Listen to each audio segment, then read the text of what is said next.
All right, let's cut live to Jakarta, where a press briefing is happening as we speak. I will not repeat that. Captured some of the photographs of that. That meeting was originally scheduled for a much shorter period, but clearly our leaders, they have developed an amazing chemistry and warmth between themselves. They have been seeing each other since 2014, when our Prime Minister and President Jokowi first met in 2014 in Naypyidaw, and thereafter, of course, their last meeting was in January this year, when President Jokowi came to India for the ASEAN-India Summit, and as one of the 10 chief guests for our Republic Day. So really that tete-a-tete lasted much longer than scheduled, followed by delegation level talks, and then there were the exchange of agreements and media statements, which you would have already been familiar with. Immediately after this meeting, I think we will be leaving very shortly for another major event, which is really a business and a community event. And thereafter, President Jokowi is hosting a banquet in honor of our Prime Minister. So that's the broad outlines of the official program that took place today. I've already mentioned that the tete-a-tete, that they have developed a very strong equation, our two leaders.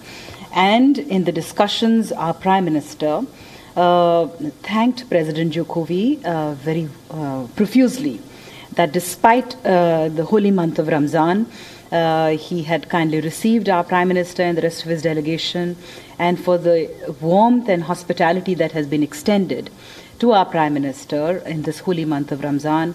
In fact, he conveyed the greetings on his behalf, on behalf of 1.2 billion Indians, greetings for on this auspicious occasion. Beginning the talks, our Prime Minister mentioned how, with this visit, his first visit to Indonesia, which is the largest country in the ASEAN region, it has brought, of course, India and Indonesia very close together, but who are not only our maritime neighbors, but actually he used the words, our closest neighbor with ancient links, which has gained new strength. The discussions focused on three areas primarily: defense and security, economic cooperation, and socio-cultural and people-to-people contacts. It also reiterated the closeness that India has to ASEAN, how India is already closely integrated with ASEAN.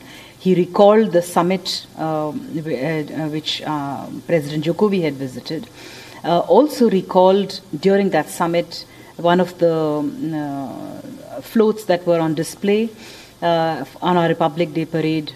For the first time, in fact, we had foreign content to display. Mostly it's being our national day, we really showcase our defense and cultural content, but in that a specific mention was made of the Bali Jatra. Really, you would remember, since you would have covered that event as well.